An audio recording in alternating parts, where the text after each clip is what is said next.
If you've ever wondered why aquamarine is so expensive, let me make one thing absolutely clear. Mining is a dangerous career choice. It's fraught with liabilities unique to the industry, noxious gases, tight spaces, falling debris, explosives, heavy machinery, and the perils commonly associated with gravity. For aquamarine, however, we get to add a few more additional liabilities to this massive list.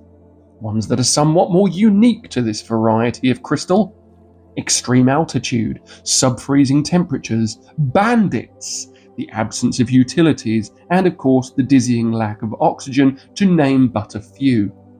Another being the staggering distances that need to be traversed merely to get to the mines in the first place, let alone the logistics of rotating whatever is found back to the market without them being stolen by opportunistic bandits looking to reap the benefits of digging, but without digging.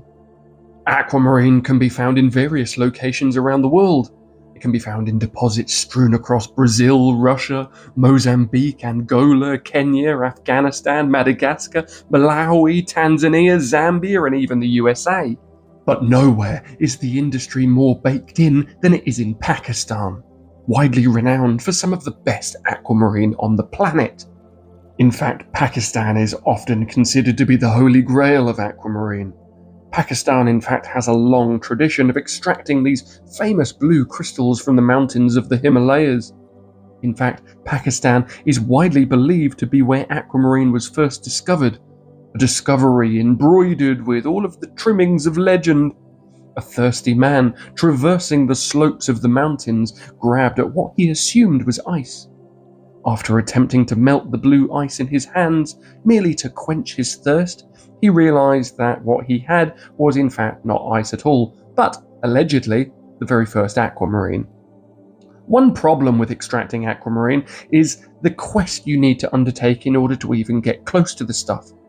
Of course, aquamarine is a mineral that forms deep beneath the surface of the Earth's crust, only to ascend extremely slowly, gradually depositing at or near the peaks as the surface materials go through a slow but perpetual cycle of subduction and then compaction, subduction and then compaction, subduction and then compaction. A process that makes aquamarine possible to get at, but not very easy to get to. Why? Because you literally have to climb a mountain. In the winter, temperatures can drop to minus 28 degrees, so prospecting for aquamarine is an endeavour confined to the warmer months.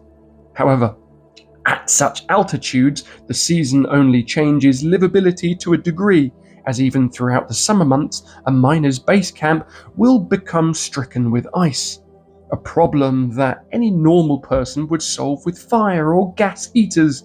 Yet even this can present problems because a hot fire burning through oxygen in an environment where oxygen is already pretty scarce only makes the balance between freezing and suffocating a balancing act built upon compromise. This is also notoriously a very male-dominated endeavour, at least it is in Pakistan, one usually administered by the male members of a family business, many of whom have never done anything else and actually cannot imagine themselves doing anything else because they've literally done it for generations. These men, often fathers and sons, will leave their families for weeks and months at a time when they venture up into the mountains to resume the next mining season to hunt for aquamarine. When items are discovered in usually hard-fought pockets within the treacherous slopes of the mountain, the miners return to base camp where their haul will be sold on to the highest bidder, who will in turn sell them on to collectors, jewelers, lapidaries, distributors, where the stones will often be sent to India to be cut and set before being ferried around the world to satiate marketplaces in Britain, Germany, France, and the United States, amongst various others.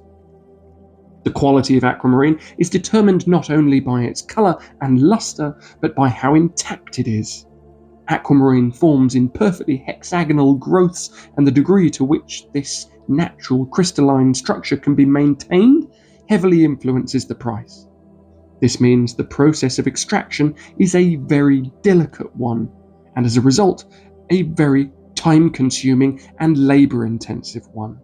So not only do prospectors have to deal with the harsh realities of where aquamarine is found, they must contend with the realities of what needs to be done in order to extract them in one piece. In truth, there are a plethora of reasons as to why aquamarine is as expensive as it is. It's expensive for various reasons, none of which are because it's easy to extract or because there is a lot of it about. It is in fact an extremely treacherous mineral to find and then requires long stays away from family in sub-freezing temperatures and suffocating altitudes. It is nonetheless a labour of love and an industry that supports countless families who would otherwise be impoverished.